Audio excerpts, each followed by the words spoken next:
여러분은 몸에 병이 나거나 아니면 몸이 쑤시고 아플 때 의사가 먼저 생각나십니까? 아니면 목사가 먼저 생각나십니까? 속이 쓰릴 때, 그리고 허리가 아플 때, 막 머리가 막 지끈지끈할 때 빨리 병원에 가봐야지, 아니면 빨리 약을 사야 되겠다 하는 생각이 여러분들은 먼저 드십니까?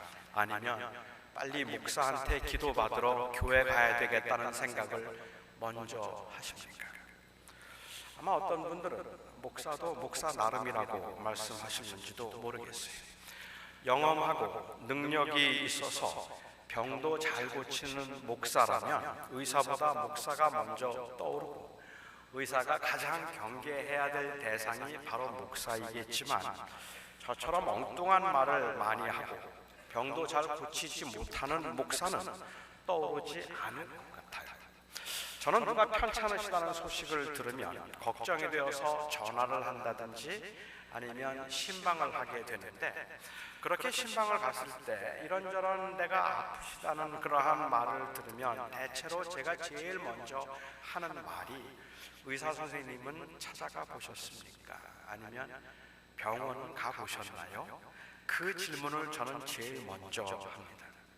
목사님, 우리 아들이 배가 아프다고 지금 배를 붙들고 떼굴떼굴 구르고 있습니다. 이거 어떻게 하면 좋죠? 밤 12시에 교인이 전화를 합니다. 저는 그 전화를 받으면 걱정하지 마세요 집사님, 제가 장로님들과 함께 가서 기도하면 곧 괜찮아질 겁니다, 이렇게 말하지 않고 12시에 급하게 저를 찾는 그분에게 어떡하죠? 앰뷸런스 불러드릴까요? 아니면 제가 가기는 가겠는데 일단 병원에 연락을 하는 게 좋지 않을까, 응급실을 가야 되지 않겠습니까? 뭐 이런 이야기를 저는 먼저 합니다. 우리 아들이 아프다고 하는데 성수나 기름을 가지고 가서 빨리 기도해 주어야지 라는 생각보다 언제부터 그렇게 아프냐, 앰뷸런스를 불러줄까, 응급실 같이 갈까, 이런 말을 하니까 목사이긴 하지만 저도 참 제가 문제가 많다는 생각이 들기는 해요. 저는 몸이 아파서 전화하신 분들에게 아니면 기도 부탁을 하는 분들에게 걱정하지 마십시오, 제가 기도하면 곧 괜찮아질 겁니다 라고 그렇게 자신 있게 말하지 못하고, 기도하겠습니다 집사님, 그런데 병원은 꼭 한번 가보세요. 제가 기도는 하겠지만 의사 선생님은 한번 꼭 보셔야 합니다 라고 그렇게 말하는 저 자신에 대해서 꽤 심각하게 생각해 본 적이 있습니다. 왜 나는 병원 가지 말고 기다리라는 말을 하지 못할까? 왜 나는 기도하면 되니까 뭐 병원을 가거나 의사 선생님을 의지하지 않아도 괜찮습니다, 제가 이제 기도하니까 괜찮을 겁니다 라는 말을 저는 왜 못할까? 믿음이 부족해서일까? 아니면 체험이 없어서일까? 틀림없이 저는 체험이 없고 믿음이 부족합니다. 저는 아직까지 한 번도 맹인의 눈을 뜨게 해본 적도 없었고, 그리고 앉은 맹인을 기도해서 일으켜 세워본 적도 저는 아직까지 목회하면서 한 번도 없었습니다. 저는 지금까지 많은 병자들을 위해서 기도했지만, 기도해서 암세포를 순식간에 날려버리고 그 암을 고쳐준 적도 없었고, 병원에 입원하신 분들을 찾아가서 간절하게 기도하고 그날로 퇴원을 시켜본 적도 저는 없습니다. 아니, 그뿐만 아니라 제 아들이 열이 나서 이마가 불덩이 같을 때 저는 내가 손을 얹고 기도하면 이 열이 떨어질 거라는 믿음으로 기도를 하라는 생각보다 제일 먼저 아스피린을 찾게 됩니다. 제가 믿음이 부족해서일 수 있습니다. 저는 틀림없이 믿음이 부족합니다. 저는 의심이 많습니다. 저는 신유의 은사가 없습니다. 저는 병자들을 위해서 기도해도 병자들을 고치지 못합니다. 병자들을 위해서 기도하기를 좋아하기는 하지만 제가 기도해서 병이 나아서 이 자유로워진 분들의 그 간증이나 그러한 경우는 극히 몇 경우가 되지 않습니다. 제가 믿음이 부족해서 제가 그렇게 기도하지 못하고, 믿음이 부족해서 교인들에게 기도만 하면 됩니다라는 말을 못할 수도 있고, 체험이 없어서일 수도 있지만, 동시에 그것은 제가 가지고 있는 신앙적인 확신 때문이기도 하고, 또한 일반 의학에 대한 저의 성경적인 입장이기 때문이기도 합니다.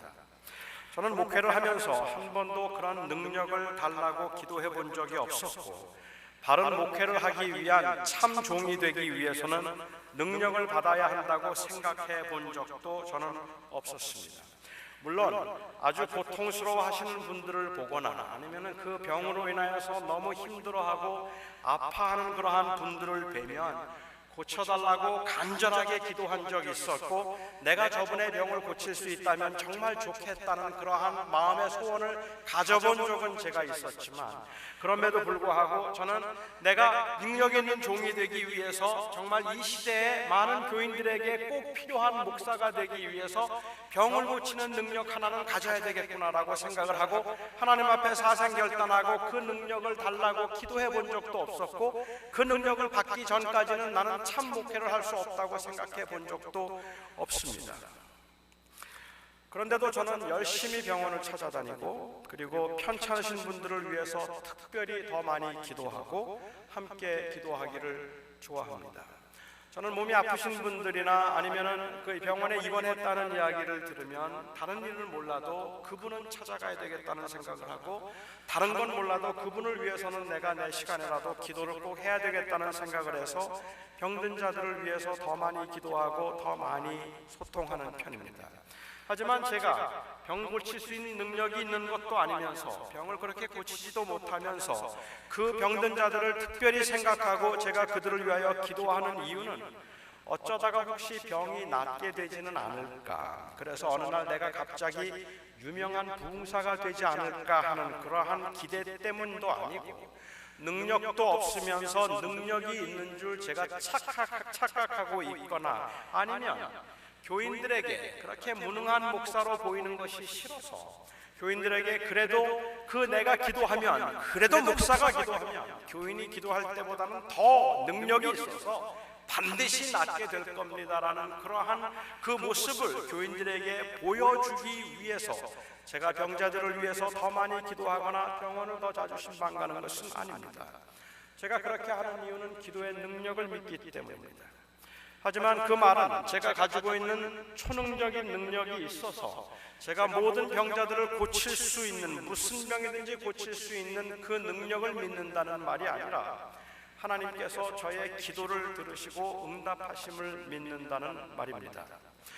근데 오늘 본문 말씀 가운데 보면 야고보 사도가 하신 말씀, 야고보께서 하신 말씀 가운데 제게 은근히 스트레스를 주는 그 말씀이 있습니다. 14절 말씀입니다. 너희 중에 병든 자가 있느냐? 저는 교회의 장로들을 청할 것이요 그들은 주의 이름으로 기름을 바르며 기도할지니라 라는 말씀이 있습니다. 성경에서는 장로들 말하면 장로들 가운데 목사도 포함되니까 틀림없이 저에게도 해당되는 말씀입니다. 저는 여기에 장로들을 청하라는 말을 그냥 제 입장에서 목사를 청하라는 말로 바꿔서 한번 생각해도 틀리지 않을 거라고 봅니다. 그런데 저에게 신유의 은사가 없고, 그리고 제게 병을 고칠 능력이 없다면 병이 들었을 때 저를 부르는 것은 쓸데없는 일이 아니겠습니까, 여러분?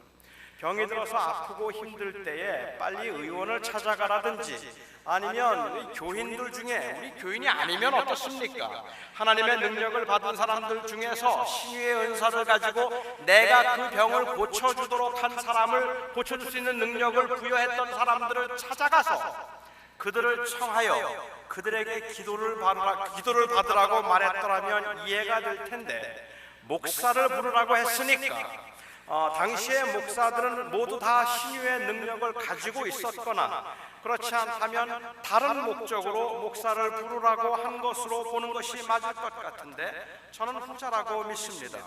목사들이 모두 신유의 은사를 소유했더라면 병원은 다 망했겠죠.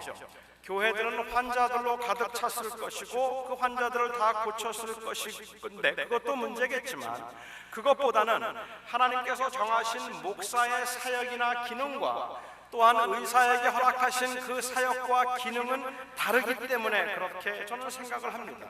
사실 초대기 이후에 그 어느 시대에도 교회 때문에 병원이 망한 적은 없어요. 병든 자가 하나도 없었다든지, 아니면 교회 때문에 병원이 힘들어지고 의사들이 이 목사를 위협했다는 이야기도 한 번도 그런 일은 없었습니다. 실제로 예수님 당시에도 병자들이 다 사라진 것도 아니었고, 초대교회 때에도 병자들을 다 고치지는 못했던 것을 우리는 모두 잘 압니다. 그렇기 때문에 여기에 장로들을 청하라는 말의 의미는 단순히 그들이 신유의 능력이 있기 때문에 그들이 위하여 기도하면 무슨 병이든지 다 나을 것이라서 그런 것은 아닌 것 같아요.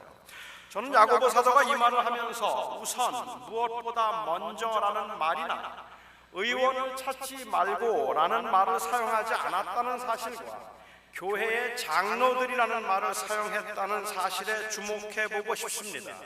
여기에 교회의 장로들이란 교회의 지도자들, 교회를 다스리고 그리고 교인들을 돌보아야 할 책임이 있는 사람들을 가리킵니다. 따라서 이 말은 병든 사람들에게 교회적으로 관심을 가지라는 말이고, 몸에 병이 들면 영적인 도움을 받도록 하라는 의미일 겁니다.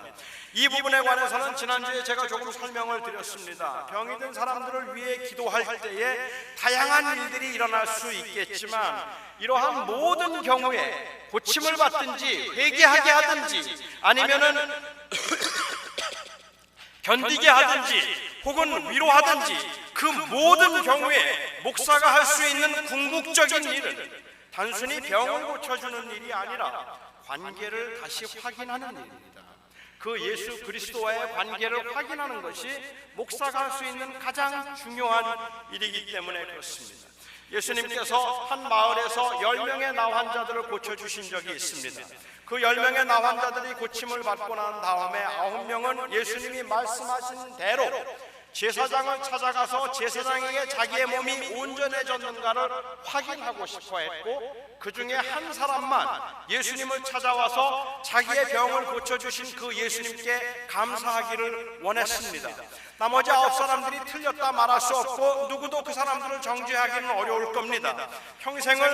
오랜 시간 동안은 그 나병으로 고생하던 사람들이 이제 드디어 그 나병으로부터 자유함을 얻게 되고, 이제 드디어 내가 다 나았다는 그러한 선언을 받게 되는 것이 그들의 인간성을 회복할 수 있는 절호의 기회인데, 그걸 놓칠 리가 없겠죠. 그러니까는 그들은 먼저 제사장에게 보이고 싶었을 겁니다. 누가 뭐라고 말하겠습니까? 하지만 여기 한 명의 나 환자는 예수님을 찾아가서 자기를 고쳐주신 그 예수님과의 관계를 확인하고 싶어 했고, 사실 예수님께서는 그 한 사람을 칭찬하시는 장면을 보아서는 주님께서 원하셨다는 것은 한 사람의 병이 온전해지는 것보다 그 온전해지는 것을 통해서이든 아니면 온전해지지 못하는 과정을 통해서이든 예수님께서는 예수님과의 관계를 원하셨던 것 같아요.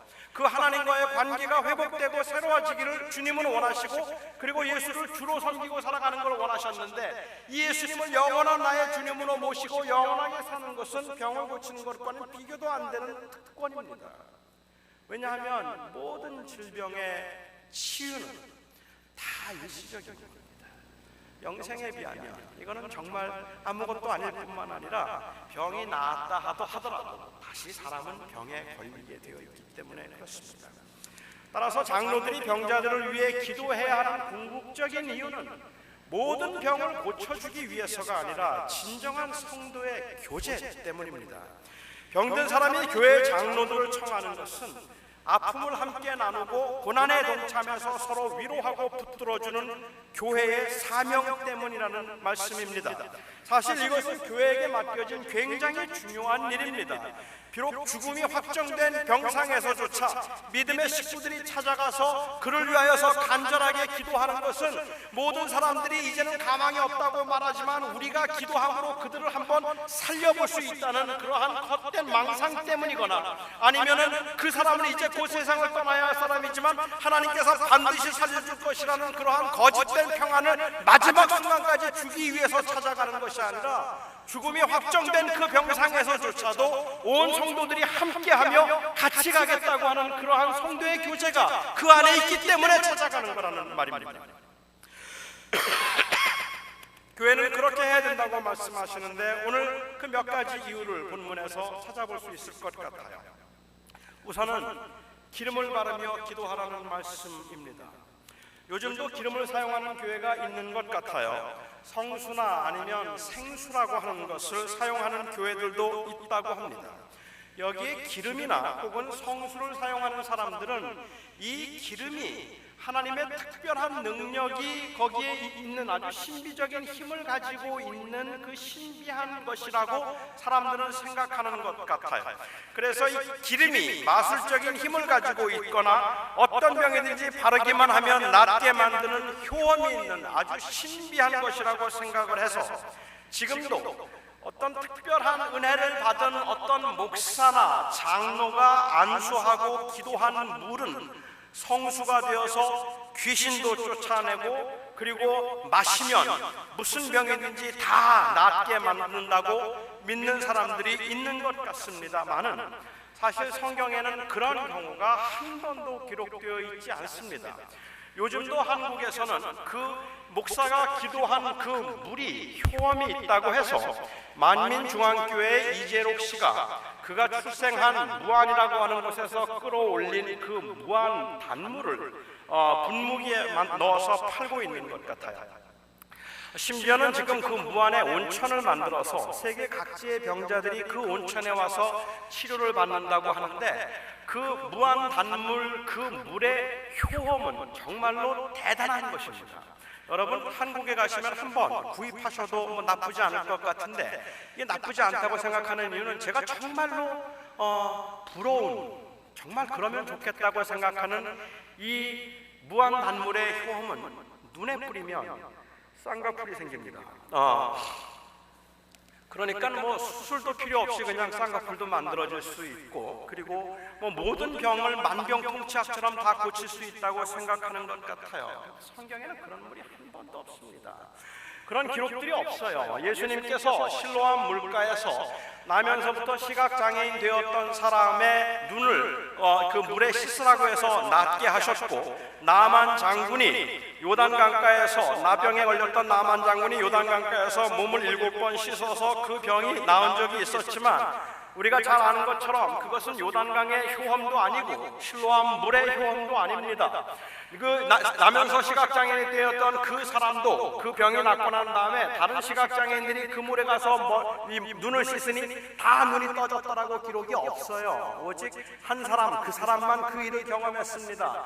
나만 장군이 나병이 낫고 난 다음에 다른 나환자들이 다 요단강에서 나병이 나은 게 아닙니다. 이것은 나만 장군만 나았어요. 물이 아니라 하나님입니다.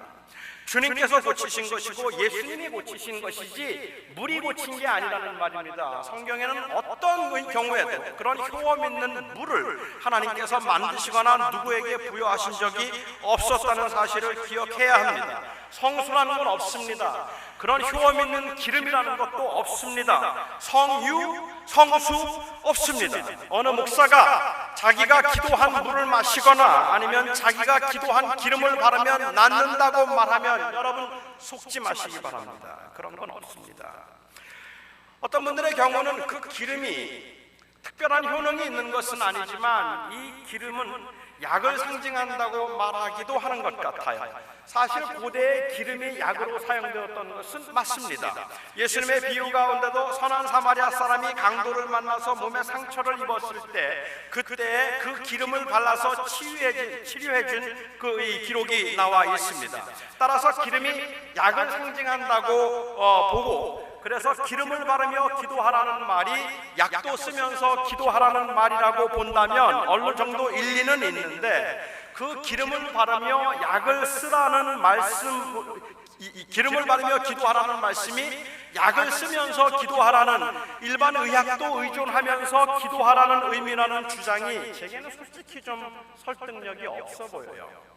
제게 설득력이 없어 보이는 첫 번째 이유는 우선 그렇다면 굳이 기름을 바르는 일들을 장로들을 왜 청했을까 하는 겁니다. 왜 장로들을 청하여서 기름을 바르라고 했을까? 장로들이 아니라 그냥 식구들이 발라도 되는 거 아닙니까? 그런데 왜 장로들을 청하여 그들이 주의 이름으로 기름을 바르며 기도하라고 말했을까? 두 번째로 이 기름이라는 것이 외상에는 약이 될지 모르지만 내 상에는 약이 되지 않습니다. 그러니까 기름은 약이 아닙니다. 기름이 약이 되는 경우가 있다고 해서 기름을 약이라고 부를 수는 없다는 것이고, 세 번째로 또한 만일 약을 의미한다고 한다면 왜 굳이 그냥 약을 쓰며 기도할지니라라고 말하면 될 것을 기름을 바르며 기도하라고 하는 은유적인 표현을 썼을까 하는 것도 저는 이해가 되지 않아요. 그냥 직접 약을 쓰면서 기도하라 이렇게 말하면 얼마나 쉽습니까? 모든 사람들 이해하기 쉬울 것 같은데 왜 그렇게 말하지 않고 기름을 바르며 기도하라는 말을 약을 쓰며라는 말에 대한 은유적 표현으로 했을까? 그 당시에 약이라고 하는 것을 의미하는 단어가 없었던 것도 아닌데 그렇다면 굳이 그렇게 말할 필요가 없었겠다. 오히려 더 혼란스럽다는 생각을 저는 했습니다. 저는 오히려 그것보다 여기에 말하는 기름이라고 하는 것은 성령의 능력에 대한 상징이라고 저는 믿습니다. 기름을 바르며 기도한다는 말은 따라서 성령의 위로와 성령의 능력을 온전히 믿고 기도한다는 의미입니다.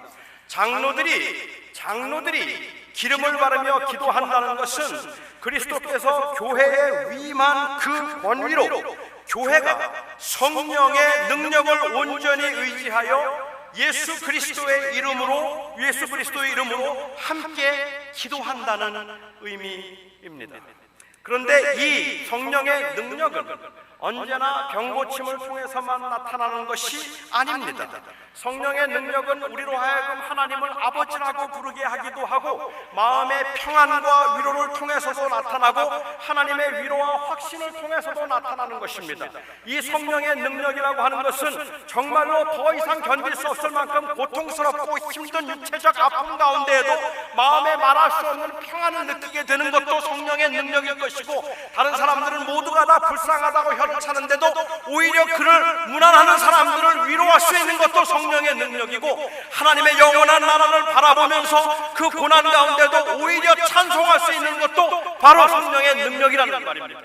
그러니까는 병을 고침을 받든지 아니면 그 병이 고침을 받지 못하고 여전히 그 투병을 하면서 기다리고 인내해야 하든지 하늘의 소망을 가지고 살아가야 하든지, 우리가 그것은 정확하게 알 수가 없겠지만 우리가 그 교인들을 청하여 기도하라는 것은 그 고난이 너무 힘든 일이기 때문에, 고난이 너무 아픈 일이기 때문에, 혼자 감당할 수 없는 일이기 때문에 교인들은 함께 가서 교회가 그들을 위하여 기도할 것이요 성령의 도우심과 위로하심을 바라며 그 교회에 위임한 그 권위로 장로들은 그들을 위하여 기도하라 말씀하고 계시는 것입니다. 또한 두 번째로 죄를 고하고 병낫기를 위하여 기도하라고 하신 16절 말씀도 또한 그래서 의미심장합니다. 왜 주님께서는 병든 자들을 위해서 기도할 때 서로 죄를 고하라고 하셨을까? 물론 이 말씀은 사람들이 아픈 것이 다 죄로 인한 것이기 때문에 죄를 고백하고 회개하면 모든 질병이 다 나음을 받으리라는 의미에서 하신 말씀은 물론 아닙니다. 지난주에도 제가 말씀을 드린 것처럼 우리가 너무 섣불리 아프거나 아니면 고난 중에 있는 사람들을 찾아가서 자꾸 회개하라고 말하는 것, 그리고 무슨 죄가 있어서 그런 고난을 당하고 있다고 말하는 것은 대단히 위험한 일반화입니다. 우리는 그렇게 말할 수 없을 것 같고, 또 오늘 본문 말씀도 서로 죄를 고하며 병낫기를 위하여 기도하라고 하는 이 말씀이 그 병에 든 이유가 죄이니까 죄를 회개하면 병이 낫는다는 그러한 의미라고 보기 어려울 거라고 생각합니다. 서로 죄를 고하라는 말씀과 병낫기를 위하여서 구하라는 이 말씀을 같이 함께 언급한 것은 믿는 사람들이 모여있는 교회의 특징을 말해주기 위해서입니다. 서로 용서하고 용서를 구하고 이 땅에 사는 동안에는 누구나 불가피하게 당해야 하는 이웃의 아픔과 고통에 동참해서 함께 아파하고 하나님께서 도와주시기를 진심으로 구하는 것이 바로 교회의 사명이고 이 교회의 본질적인 특징 중 하나입니다. 그래서 교회는 병낫기를 위하여 기도하는 것과 서로 죄를 고하는 것을 하라, 서로 용서해주고 서로 이해하고 서로 용서를 구하는 그 일과 또한 고난 중에 있는 사람들과 아픈 사람들을 찾아가서 그들을 위해서 기도하고 그들을 도와주고 그들을 세워주는 그 일을 교회여 소홀히 하지 말라고 말씀하고 계시는 겁니다. 이게 바로 교회의 사명이기 때문이고 하나님께서 교회를 세우신 이유 중 하나이기 때문입니다. 고난을 당하면 기도하라는 말씀을 이론적으로는 잘 알고 있고, 그 고난을 당할 때는 특별히 고난 중에 있으면 기도하라는 이 말씀 다 수긍할 수 있지만, 하나님이 고난을 피하게 하시든 고난을 극복하게 하시든 하나님의 선하심만 바라보면서 살겠다는 그 믿음도 있지만, 막상 고난을 당하면 마음이 편안해져서 기도가 술술 나오는 것이 아니라 잘하던 기도도 못하고 의심도 생기고 자신도 없어집니다. 고난당하면 기도를 하게 되더라고요. 어떤 분들은 그렇게 말씀하기도 하세요. 저는 동의합니다. 고난 중에 있을 때 사람들은 더 기도하게 되고, 사람들은 형통하고 잘 나갈 때는 기도하지 않는다. 그 말도 맞는 말이라고 생각합니다. 그런데 정말 힘든 일을 만나면, 정말 감당하기 어려운 그 무거운 짐을 지고 나면 기도해야 한다는 의식은 있는데, 내가 하나님 붙들어야 된다는 마음은 있는데 기도가 나오지를 않고 숨이 막히듯이 자꾸 말문이 막히고 마음이 다치는 것 여러분 경험해 보셨습니까? 알아요. 기도해야 된다는 걸 모르는 거 아니에요. 나도 기도해야 되겠다고 생각해서 그래서 교회에 나오기도 하고 눈을 감기도 하는데, 눈을 감고 하면 주여라고 그렇게 부르면 그냥 가슴이 답답하기만 하고 말문이 열리지를 않고 무슨 말을 해야 할지도 모르겠고, 마음속에 온갖 불안과 두려움과 의심이 마음속에 가득 차서 어찌할 바를 모르겠어서 기도를 해야 되겠다는 생각이 드는데 기도의 문이 열리지도 않고 그 마음도 열리지 않고 기도가 되지 않는 거 여러분 경험해 보신 적 없으십니까? 기도하고 싶은데도 기도가 안 돼요. 하나님을 원망하는 것도 아니에요. 기도의 능력을 불신하는 것도 아니에요. 그런데 너무 힘들어서 기도를 못 하겠어요. 왜 안 그렇겠습니까? 태풍이 앞에서 춤을 추고 있는데, 파도가 자기의 키를 넘는 파도가 넘실거리고 있는데 그 앞에서 어찌 불안하지 않고 어찌 두렵지 않을 수가 있단 말이겠습니까?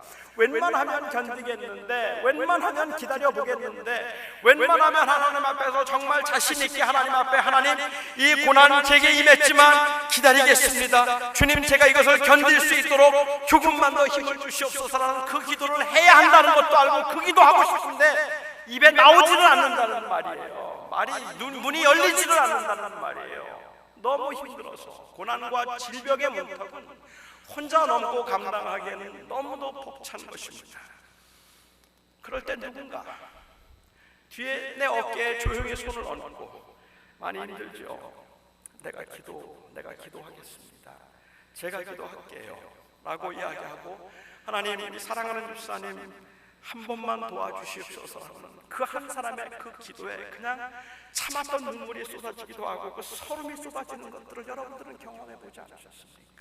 내가 그렇게 기도하고 싶었는데, 내 입이 열리지 않아서 너무 답답하고 그냥 힘만 들어서 아무것도 할 수 없을 때 누군가 내 손을 붙들고 저를 위해서 대신 기도해 주는 그 기도 소리를 들으면서 마음속에서 하나님의 은혜를 경험하기도 하고, 내 속에 눌렸던 것들이 그냥 쏟아져 나오는 것들을 경험한 적 여러분 없으십니까?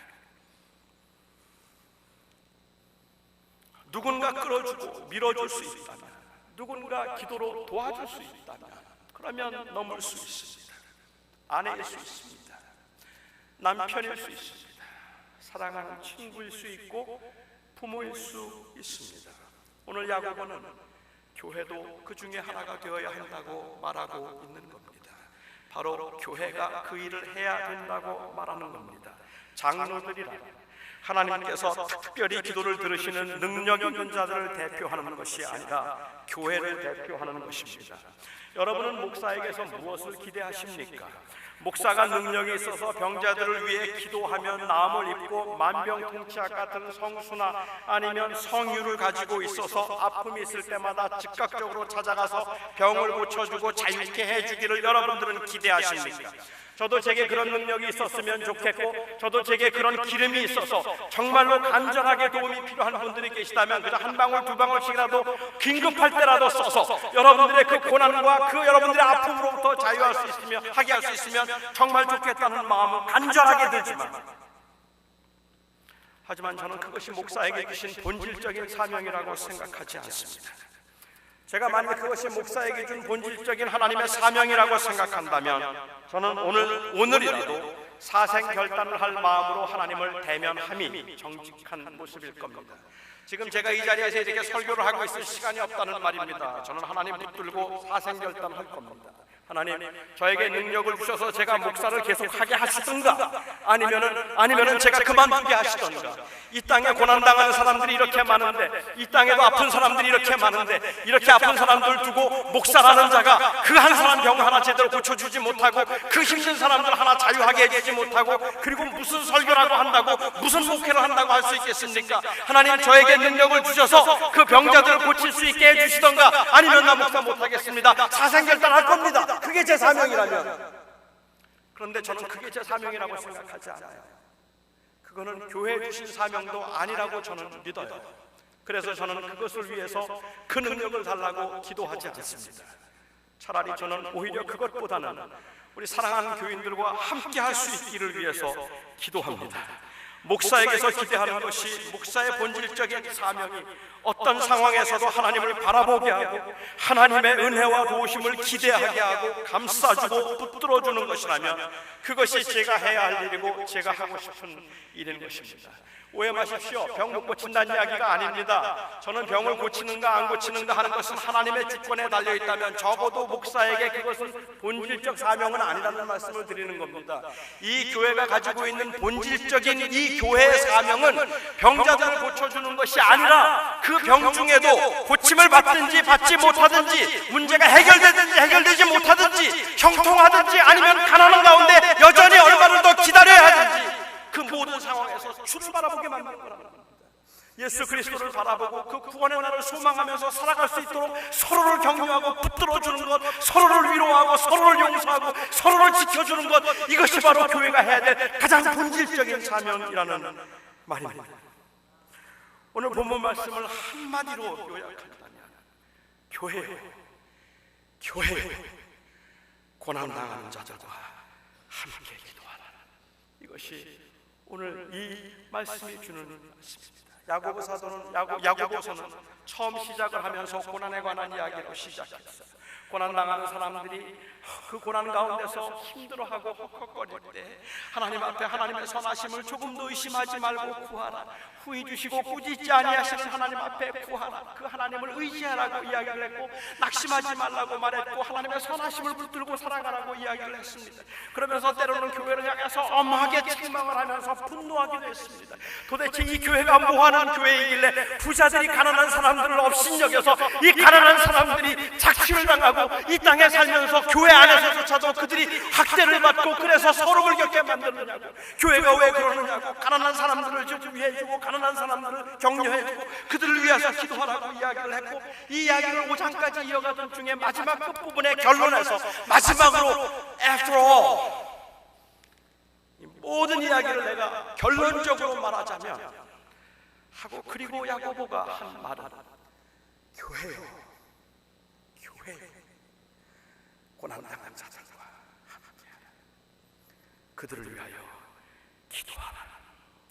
이 말씀을 하고 계시는 겁니다. 야고보 사도가 장로들을 청하여 기도하라고 하신 것은 다른 사람들보다는 장로들의 기도를 하나님께서 더 잘 들으시고 잘 응답되기 때문이 아닙니다. 다른 사람보다 목사가 하나님께 더 가깝기 때문이 아닙니다. 그것은 아주 비성경적이고 아주 위험한 생각입니다. 주의 종인 목사가 하나님 앞에 기도하면 내 기도는 듣지 않아도 하나님이 저 목사의 기도는 들으실 것이라고 생각하셨다면 틀렸습니다. 여러분, 그렇게는 결코 생각하지 마셔야 합니다.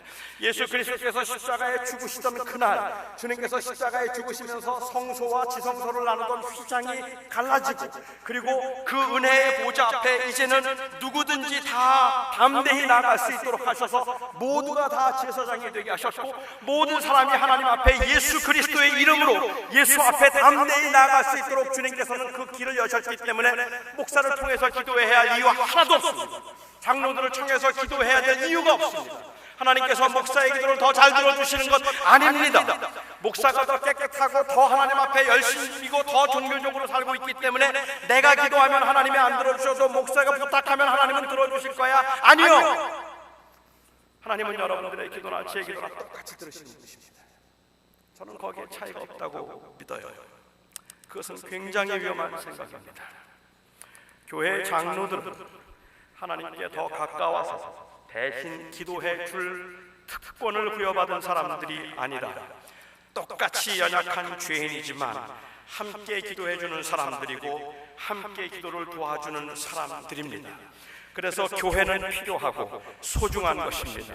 서로 붙들어주고 위에서 기도하는 역사가 없다면 그 교회는 사명을 다하지 못하고 있는 영향력 없는, 생명력 없는 교회임에 틀림없을 겁니다.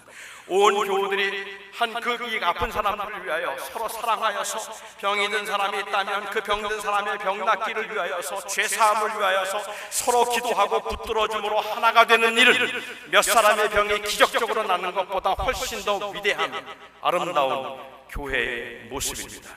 아픔을 나눌 수 있고 위로할 수 있는 곳이 교회이어야 합니다. 교회에서 한두 사람이 서로 붙들고 기도하는 모습이 전혀 어색하고 생소한 일이 되어서는 안 될 것입니다. 그런데 여러분, 언제부터인지 병이 들거나 고난당하는 자들을 위한 그 기도를 목사들이 점유하기 시작했고, 교회에서 교인들이 기도하는 모습이 더할 수 없이 어색하게 되었습니다. 저는 이것이 교회의 비극적인 현상이라고 생각합니다. 정말로 그 교회들을 위해서 기도하는 그 모습이 목사만 아픈 사람들을 위해서 기도할 수 있는 것 아니고, 장로들을 청하라는 말이 단순히 그 장로가 능력이 있기 때문이 아니라 장로들을 청하라는 말이 교회를 대표하기 때문에 교회적으로 관심을 가지라는 의미라고 한다면, 우리 온 교우들이 서로 함께 해야 하는 일은 바로 아프고 병든 사람들을 위해서 서로 기도하는 일이고, 서로를 붙들어주는 일이고, 그리고 또한 함께 기도하는 것이 어색하지 않은 그러한 장소가 되어야 한다는 것입니다.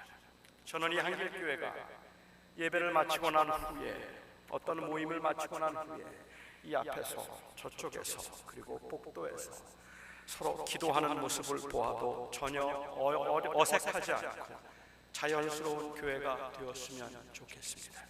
그냥 같이 예배를 하는 중에도 집사님 오늘 많이 힘들어 보이는데 같이 기도해요. 손 붙잡고, 하나님 우리 집사님 많이 피곤해 보이는데 하나님께서 도와주시고 하나님 함께 해주시옵소서. 그렇게 기도하는 그 모습이 아무렇지도 않은 모습이 되는 교회라면 얼마나 좋을까요? 그런데 못해요. 마음은 있는데, 그래 집사님하고 기도할까? 집사님 나하고 좀 기도해요. 그리고 옆에서 기도하면 나가는 사람들이 다 한 번씩 쳐다보죠. 둘이 사귀나? 싸우나? 왜 저러고 있지? 왜요? 어색한 모습이니까. 한 번도 본 적이 없는 모습이니까. 아니 여기서 누가 붙들고 같이 안 붙들고 복도에서 기도라도 하면 그 기도하는 모습을 보면서 저 사람은 도대체 무슨 자격으로 저렇게 기도를 하는 걸까라는 생각을 때로는 하지 않겠는가 말입니다. 저는 아니었으면 좋겠다 생각합니다. 저는 여러분들이 저를 위해서도 많이 기도해 주시면 정말로 감사하겠는데, 저는 제가 원하는 것 중에 하나는, 제가 정말 바라는 것 중에 하나, 언제 한번 말씀을 드렸지만 우리 온 교회가 서로를 위해서 기도하는 교회이기 때문에 어디에 가든지 그냥 한 번쯤은 여러분들이 제 사무실에 좀 들르셔서, 목사님 오늘 좀 피곤해 보이는데 앉으세요, 내가 기도 좀 해줄게. 저는 그럴 수 있으면 좋겠어요. 정말 그게 교회니까. 그렇죠, 그게 교회니까 제가 기도하려고 할게요.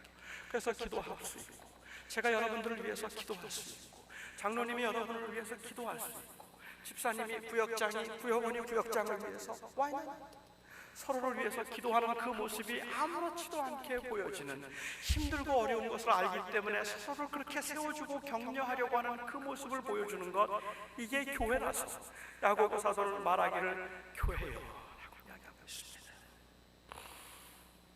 누가 고난을 당했다고 말을 하면, 누가 아프다고 하면 그 고난과 아픔에 대해서 이런저런 많은 짐작들이 쏟아내고, 심지어는 정죄하기까지 하고, 그래서 그 사람에 대해서 판단하고 그 가습 대상으로 올라가는 게 싫어서, 너무 아파서 너무 힘들어 죽겠는데도 저에게 전화가 와요. 목사님 사실은 내가 이렇게 아파요.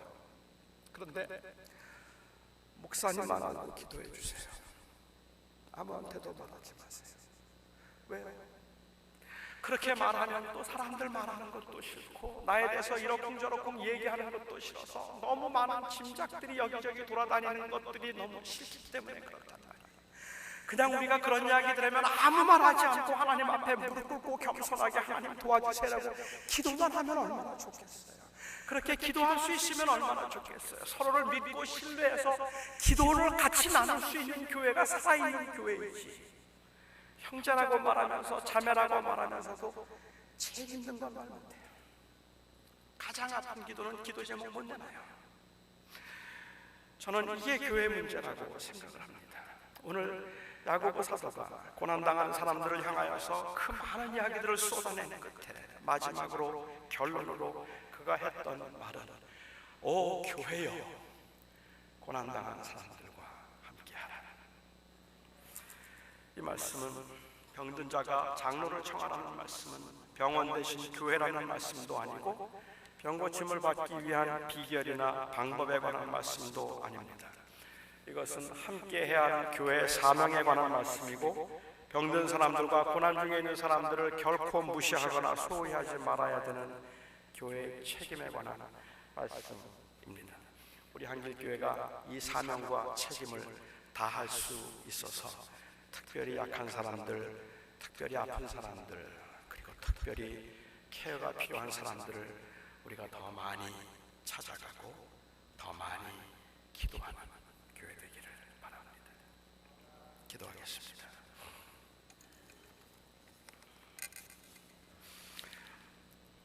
교회 머리가 되신 주님께서 우리 모두가 다 죄인이었을 때 이 땅에 오셔서 우리를 위하여 죽으심으로 우리들을 영원한 하나님의 자녀가 되게 하셨습니다. 하나님 그 은혜와 그 사랑 얼마나 놀랍고 큰 것인지를 알아서 우리는 평생 사는 동안 주님 바라보고 주님 감사하고 주의 은혜를 누리며 살겠다 다짐했습니다. 그런데 주님, 그렇게 살겠다고 다짐했는데 그 주님만 바라보며 주님 한 분으로 만족하겠다 찬송, 고백, 기도 여러 번 했는데 막상 고난당하면, 막상 아프면, 그리고 막상 약해지면 왜 이렇게 저의 마음도 약해지고 믿음도 약해지는지 하나님 그냥 짜증스럽고 그냥 원망스럽고 그냥 화가 나기도 하고 낙심이 되기도 합니다. 하나님 내 믿음이 이 정도였던가 싶을 만큼이나 우리가 그렇게 허망하게 무너져 내리는 것 같은 모습들을 저희는 저희 스스로에게서 얼마나 많이 보는지 모릅니다. 아버지 하나님, 그러나 주님은 우리를 다 아셔서 그렇게 약한 것이 바로 우리이기에 교회를 세우시고 교회를 향하여 이들과 함께 하라고 말씀해 주셨습니다. 아버지 하나님, 주님께서 이 한길교회가 정말로 주님의 원하심을 따라서 약하고 가난하고 병들고 어렵고 그리고 또한 많은 시련과 환난 가운데 낙심한 사람들을 위하여 기도할 줄 아는 교회가 되게 하여 주시옵소서. 하나님께서 저희와 함께 하심을 감사하며 이 가운데 계시는 예수님이 우리 교회의 머리이시고 주인이심을 고백하며 예수 그리스도의 이름으로 기도하옵나이다.